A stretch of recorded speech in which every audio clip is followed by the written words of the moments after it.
सुखदेव जी महाराज ने कहा हे राजेंद्र, आसीद गिरिवरो राजन स्त्रीकोटयति विश्रुतः क्षीरोदेनावृतः श्रीमान्यो जनायुतमीक्षित।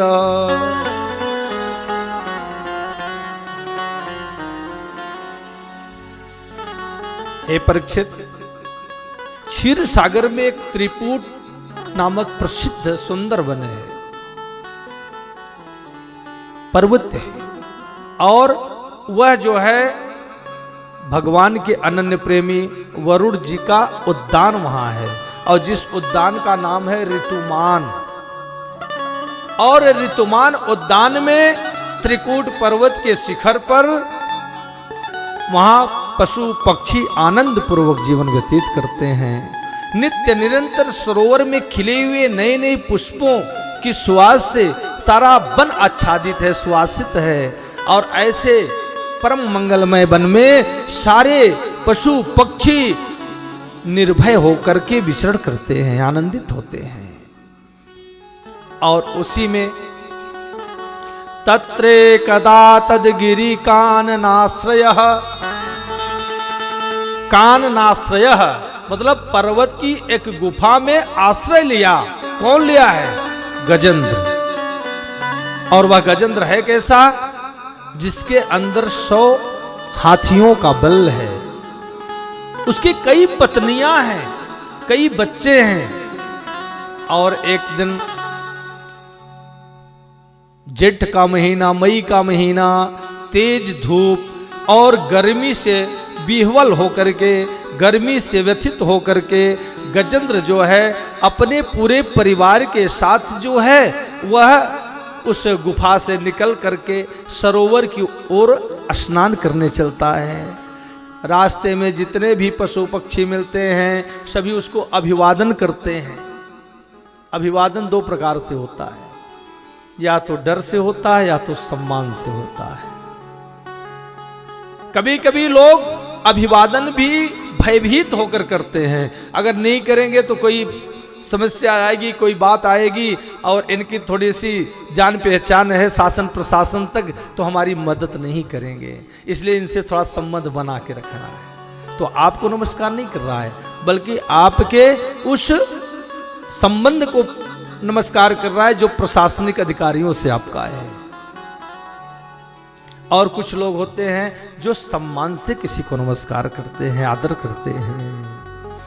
तो आज गजेंद्र से भी जो पशु पक्षी अभिवादन कर रहे हैं, राम राम कर रहे हैं, वो कोई भाव से नहीं कर रहे, प्रेम से नहीं कर रहे, बल्कि डर से कर रहे हैं। क्योंकि अगर इधर उधर थोड़ा सा हुआ तो गजेंद्र हम सबको जंगल से बाहर निकाल देगा या तो मेरी हत्या कर देगा। इसलिए सभी हाथ जोड़े राम राम कर रहे हैं। गजेंद्र बड़ा आनंदित होता है। गजेंद्र को लगता है कि देखो ये जितने वनचर प्राणी हैं, जीव हैं, सभी मुझे कितना सम्मान और आदर दे रहे हैं। आप निश्चिंत रहो, निर्भय रहो, जब तक मैं इस वन में विराजमान हूं तब तक तुम्हें कोई समस्या नहीं होगी। सबको आनंदित करते, हाय हाय करते आगे बढ़ रहा है। जैसे नेता लोग जाते हैं तो हाथ हिलाते हैं, सामने वाला खड़ा है वो हाथ हिलाते हुए चले जाएंगे, क्या कह रहे हैं आप समझो उसे। और गजेंद्र भी ऐसे हाय बाय करता हुआ आगे बढ़ जाता है। और आगे जैसे बढ़ता है तो आगे कुछ लता पता जो है, वनस्पतियां जो हैं वह रास्ते में फैली हुई है। लेकिन गजेंद्र इतना मदान्ध हो गया है कि उन वनस्पतियों को निर्भयता के साथ अपने पैरों से कुचल करके आगे बढ़ता हुआ जा रहा है। सारी वनस्पतियां टूट जाती है और जाकर के एक सुंदर सरोवर में स्नान के लिए प्रवेश करता है। तम तत्र कच्चिन्नृपदैवचोदितो, देव की प्रेरणा हुई। जैसे ही गजेंद्र निवास की प्रवेश किया उस सरोवर में और अपने सूंड से जल उलच उलच करके अपने परिवार के और हथनियों के ऊपर और बच्चों के ऊपर फेंकना शुरू कर दिया, जल क्रीड़ा करने लगा। वैसे ही परमात्मा की कृपा, गजेंद्र के पैर को एक जलचर प्राणी ग्राह ने पकड़ लिया और ग्राह ने उसके पैर को इतना जोर से पकड़ा कि उसे थोड़ी सी पीड़ा हुई। पैर को इधर उधर फेंक करके अपने उस पैर की व्यथा से मुक्त होने का प्रयास किया, पर सफल नहीं हुआ। आवाज दिया हथिनियों को, मुझे बचाओ। किसी ने, जलचर ने मेरा पैर पकड़ लिया है, जलचर जीव ने। हथिनियों ने कहा, आपके अंदर तो वैसे 100 हाथियों का बल है, फिर आप जैसे पराक्रमी, आप जैसे बलवान, आप जैसे योद्धा को भला कोई कैसे पकड़ सकता है। गजेंद्र में थोड़ा साहस आया, फिर हाथ पांव चलाना शुरू किया, लेकिन वह मुक्त नहीं हो पाया। फिर उसने कहा, देवी अब मेरी सहायता करो, क्योंकि मैं अपनी पूरी शक्ति का प्रयोग कर लिया हूं, लेकिन मैं मुक्त नहीं हो पा रहा और हमारी पीड़ा बढ़ती जा रही है, हमारा दुख बढ़ता जा रहा है। हथिनियों ने पकड़ करके खींचने का प्रयास किया, पर हथिनियां सफल नहीं हुई। बच्चों ने भी पकड़ा, पर उस गजेंद्र को कोई मुक्त नहीं करा पाया। बड़ी पीड़ा हुई। सुखदेव जी कहते हैं राजेंद्र, यह गजेंद्र कोई और नहीं है, यह जीव ही गजेंद्र है। हम आप सभी गजेंद्र हैं। जब जीव के अंदर अभिमान आता है, जब जीव के अंदर धन, बल और विद्या आती है, तो उसे उसका अभिमान होता है। मेरे जैसा कोई धनवान नहीं, मेरे जैसा कोई बलवान नहीं, मेरे जैसा कोई बुद्धिमान नहीं। उसे अपने बुद्धि का, अपने बल का, अपने ऐश्वर्य का मद होता है, और तब वह संसार के छोटे जो गरीब निसहाय लोग होते हैं उन्हें कुचलना शुरू कर देता है, उनका हक छीनना शुरू कर देता है। बाउंड्री वॉल बढ़ाएगा तो 1 फीट और बढ़ा के बना लेगा जबरदस्ती। कोई मेरा क्या बिगाड़ सकता है, कोई क्या कर सकता है। और ऐसा मदांध जीव, त्रिकूट पर्वत क्या है? काम, क्रोध और लोभ, यही त्रिकूट पर्वत है। और वह त्रिकूट पर्वत पर जो वन है वह है मोह, परिवार का मोह, संबंधों का मोह। तो कहने का मतलब काम, क्रोध, लोभ रूपी त्रिकूट पर्वत पर गजेंद्र रूपी यह जीव जो है मोह रूपी घर में निवास करता है, और अपने सारे परिवार को, अपने इष्ट मित्र, स्वजन, सगे संबंधियों को वह अपना परम हितैषी मान करके अपने बल और बुद्धि का अभिमान करता है, अपने शक्ति का, अपने धन का प्रदर्शन करता है। लेकिन जब अंतिम समय में मृत्यु का ग्रास बनना होता है और मृत्यु उसके पैर को पकड़ती है, मृत्यु अपना ग्रास बनाना चाहती है, तब उन्हीं परिवार के बीच में असहाय और निराश्रय बना हुआ पुकारता है, कोई मेरी रक्षा करो, कोई बचाओ। परंतु कोई उसकी मदद नहीं करता, कोई उसकी सहायता नहीं करता, क्योंकि वहां किसी की कोई शक्ति नहीं चलती, कोई किसी का धन नहीं चलता, कोई किसी का अभिमान नहीं चलता। आज गजेंद्र ने भी अश्रु भरे नेत्रों से अपने पत्नियों को पुकारा, कहा, रे देवियों, तुमने तो प्रतिज्ञा किया था अग्नि को साक्षी मान करके कि 7 फेरे लिया था कि जीवन मरण तक तुम्हारे साथ रहूंगी। सो मैं सुबह से शाम हो गई और मैं इतने बड़े घोर संकट में फंसा हूं, मेरी पीड़ा बढ़ती जा रही है, मेरा दुख बढ़ता जा रहा है, पर तुम मुझे निकाल नहीं पा रही हो। हथिनिया और पुत्र प्रयास करते रहे।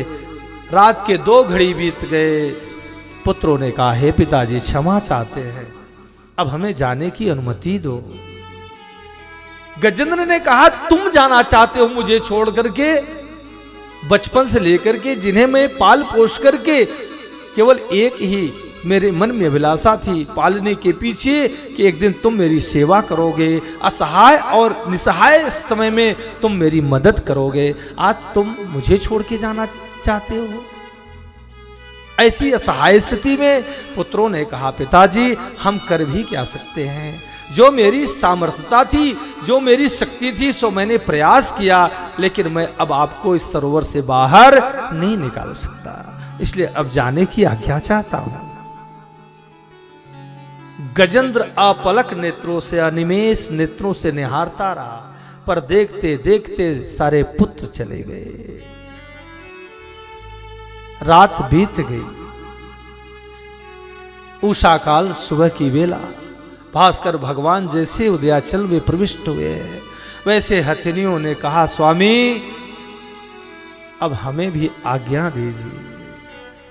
गजेंद्र ने कहा, तुम भी मुझे छोड़ के जाने की बात करती हो?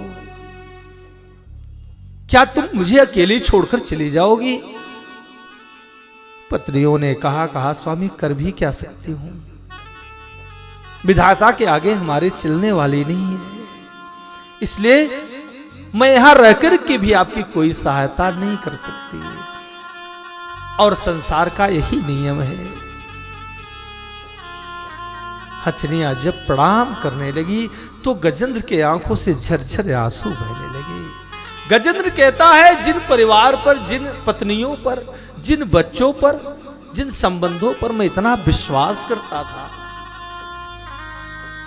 जिनके भरोसे में ऐसा लगता था कि इस वन में कोई भी प्राणी, कोई भी जीव मेरे सामने खड़े होकर की बात नहीं कर सकता, सो आज मैं ऐसे निसहाय अवस्था में पड़ा हूं और मेरी सहायता करने वाला कोई नहीं है।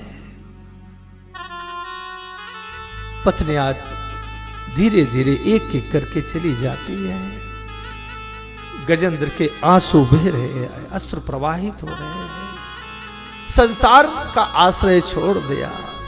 गजेंद्र ने कहा, हमने सुना है कि अंतिम समय में लोग भगवान के चरणों का आश्रय लेते हैं, पर आज सिद्ध हो गया ये संसार के नाते रिश्ते, ये संसार के जो व्यवहार हैं, संसार के जो संबंध हैं, ये भला कब तक किसका साथ निभाएंगे? अंतिम समय में सभी साथ छोड़ देते हैं। घरानि भूमो पशुवश्च गोष्ठे, नारे गृहद्वारे जना श्मशाने, देहं चितायां परलोक मार्गे, धर्मानुगो गच्छति जीव एकः। ये हमारे जो बंगले हैं, हमारी जो गाड़ियां हैं, हमारे जो पशु हैं, ये सब यही खड़े रह जाएंगे। मेरी जो पत्नी है वह ड्योढ़ी पर विलाप करती रह जाएगी, और मेरे जो इष्ट मित्र सगे संबंधी हैं, जिनके साथ दिन रात में बैठता हूं, उठता हूं, वो श्मशान तक कंधा देकर मुझे पहुंचा देंगे। और ये जो शरीर मेरी है, जिस पर मैं इत्र मारता हूं, जिसको मैं साबुन शैम्पू लगा करके, बॉडी लोशन लगा के संवारता हूं, यह चिता तक मेरा साथ देगी। चिता के बाद यह शरीर भी, नश्वर काया भी मेरा साथ छोड़ देगी। तब कौन जाएगा? पाथे के रूप में हमारे साथ केवल धर्मानुगो गच्छत जीव एक है। केवल जीव के साथ उसका धर्म, उसका कर्म और उसका सत्कर्म जाएगा, बाकी कोई साथ में जाने वाला नहीं है। आज गजेंद्र अश्रु भरे नेत्रों से ऊपर दृष्टि डाल के परमात्मा को पुकारता है। उसने कहा, भगवान मैं तेरा नाम तो नहीं जानता, तेरा निवास कहां है ये तो नहीं जानता, क्योंकि कभी मैंने तेरे बारे में जानने का प्रयास ही नहीं किया, और जिनके बारे में जानता था वो सारे मुझसे संबंध तोड़ के जा चुके हैं। इसलिए अब तुमसे संबंध जोड़ना चाहता हूं, तुम्हारे चरणों का आश्रय ग्रहण करना चाहता हूं, तुम्हारे चरणों में नेह और स्नेह करना चाहता हूं। इसलिए हे प्रभु, अगर हो सके तो इस जड़ रूपी गजेंद्र पर कृपा करना। और हाथ जोड़ करके निवेदन करता है, ओम नमो भगवते तस्मै यत एतच्चिदात्मकं पुरुषायादि बीजाय परेशायाभिधीमहि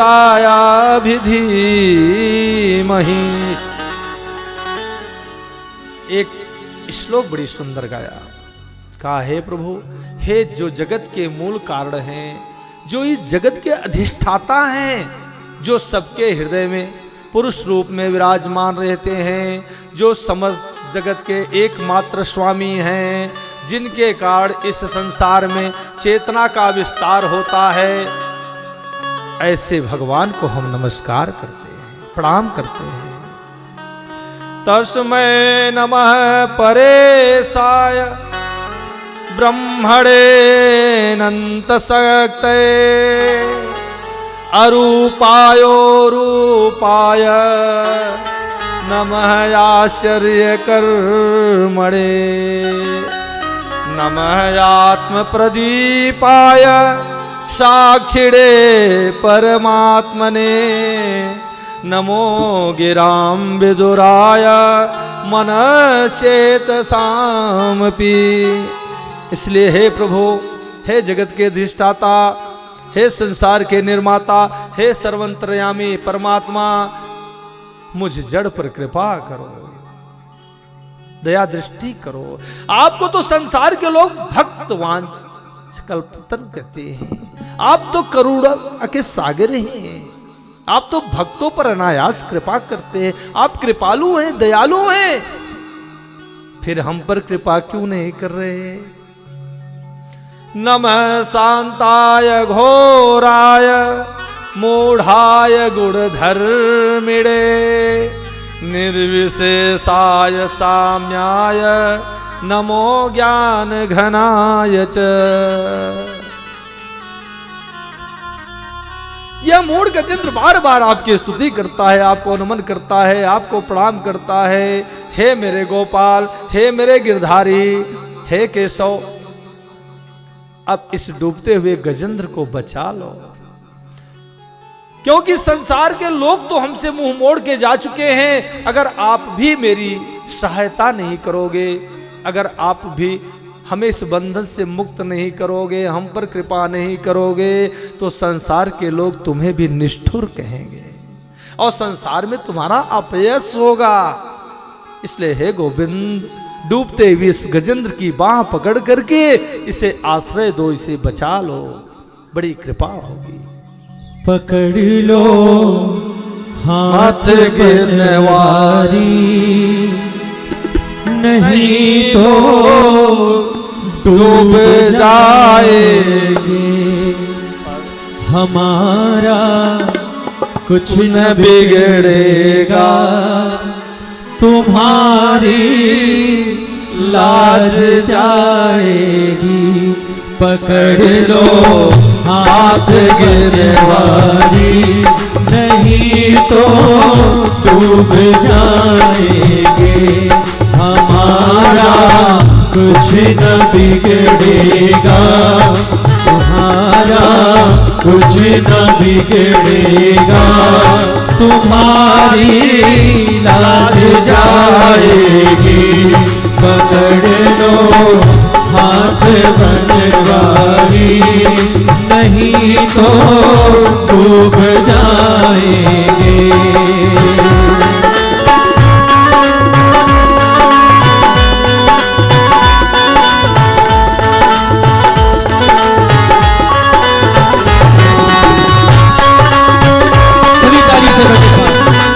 बोलिए राधे रानी सरकार की।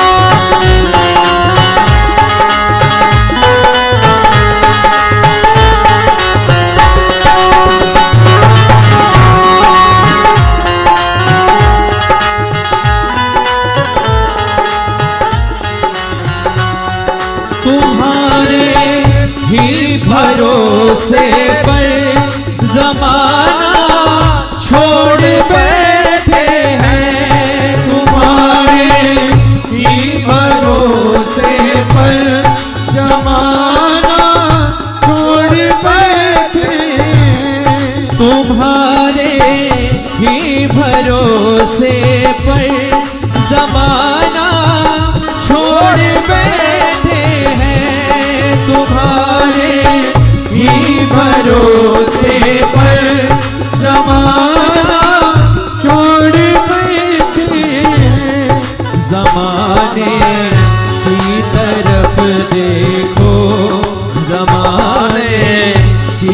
तरफ देखो, हमें कैसे निभाओगे।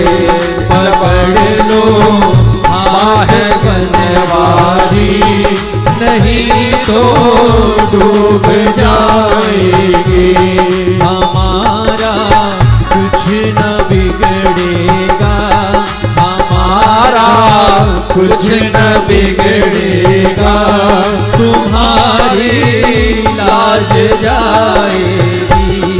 हमारा कुछ न बिगड़ेगा, तुम्हारी लाज जाएगी। जय हो। सभी ताली सबके साथ बोलिए बाके बिहारी लाल की।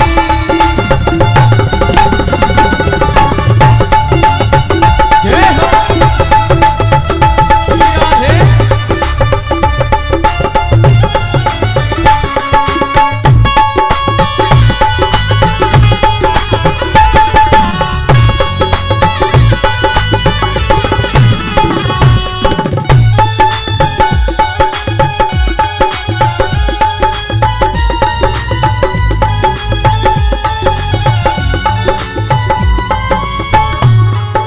बड़ी मझधार में नैया खिवैया कोई नहीं मेरा। बड़ी मझधार में नैया खिवैया कोई नहीं मेरा।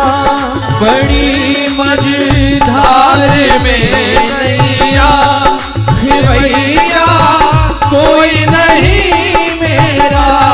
बड़ी मझधार में नैया खिवैया कोई नहीं मेरा। खिवैया आप बन जाओ, खिवैया आप बन जाओ, नहीं तो डूब जाएगी। पकड़ लो हाथ बनवारी, नहीं तो डूब जाएगी। हमारा कुछ न बिगड़ेगा, तुम्हारी लाज जाएगी।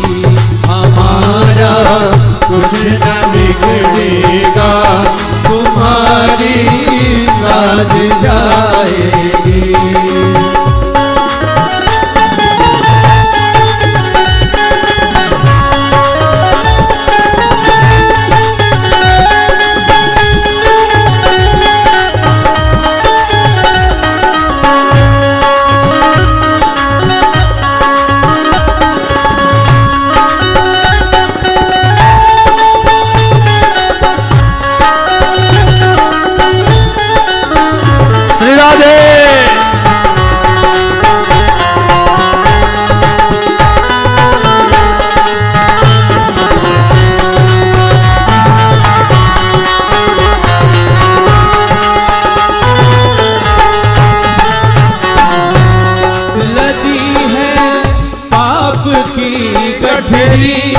वजन पापों का है भारी। नदी है पाप की गठरी, वजन पापों का है भारी।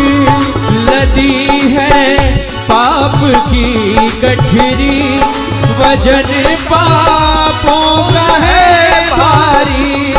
नदी है पाप की गठरी, वजन पापों का है भारी।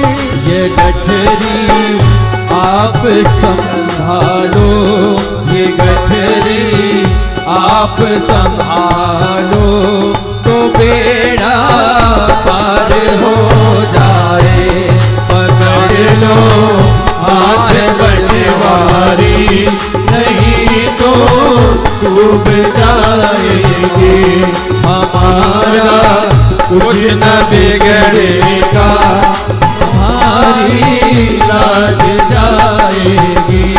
हमारा कुछ न बिगड़ेगा, तुम्हारी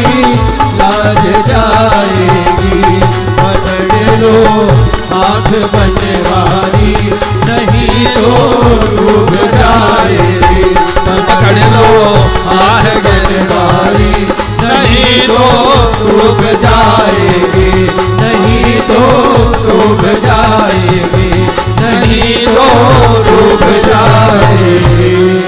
बोले वृंदावन बिहारी लाल की। इस प्रकार गजेंद्र जो है पुकारता है, कहता है, गोविंद इस भवसागर में मैं जो डूब रहा हूं मुझे बचा लो। मेरे गोविंद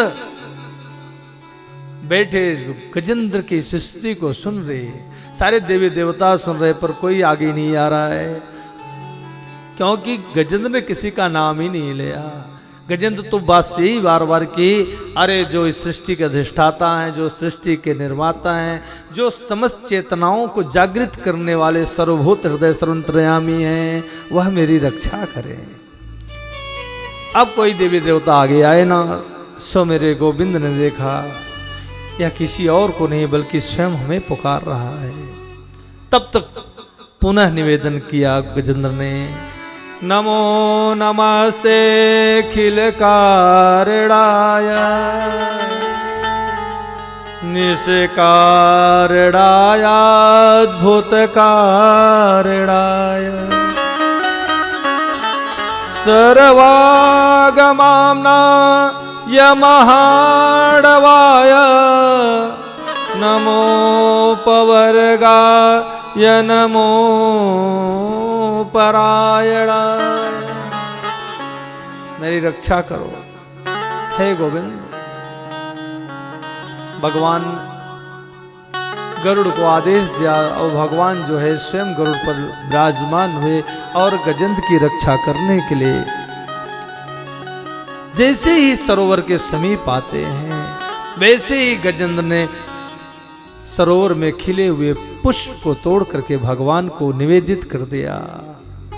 और भगवान गरुड़ कुछ दूर ही था, भगवान कूद पड़ते हैं और अपना सुदर्शन चक्र निकालकर ग्राहाद विपाटित मुखादरिड़ा गजेंद्रम संपश्यताम हरिर्मुमोच दोस्त्रयाणाम। और भगवान ने चक्र से ग्राह का मुंह फाड़ दिया और गजेंद्र के प्राणों की रक्षा किया। बोले भक्तवत्सल भगवान की जय हो। गजेंद्र ने भगवान को प्रणाम किया। परीक्षित ने कहा, हे गुरुदेव, निवेदन तो गजेंद्र ने किया, पुकारा तो गजेंद्र ने, लेकिन उद्धार तो ग्राह का हो गया, क्योंकि हरि जिसको मारे उसका भी उद्धार और जिसको बचाए उसका भी उद्धार। तो इसलिए प्रभु ग्राह ने ऐसा क्या पुण्य किया था जो उसका भी उद्धार गजेंद्र के साथ हो गया। सुखदेव जी ने कहा, हे राजेंद्र, यह ग्राह कोई और नहीं था बल्कि यह हुहु नामक एक श्रेष्ठ गंधर्व था, जो कि देवल ऋषि के श्राप के कारण जो है वह जलचर की योनि प्राप्त किया था। आज भगवान ने उस श्राप से उसे मुक्ति प्रदान किया।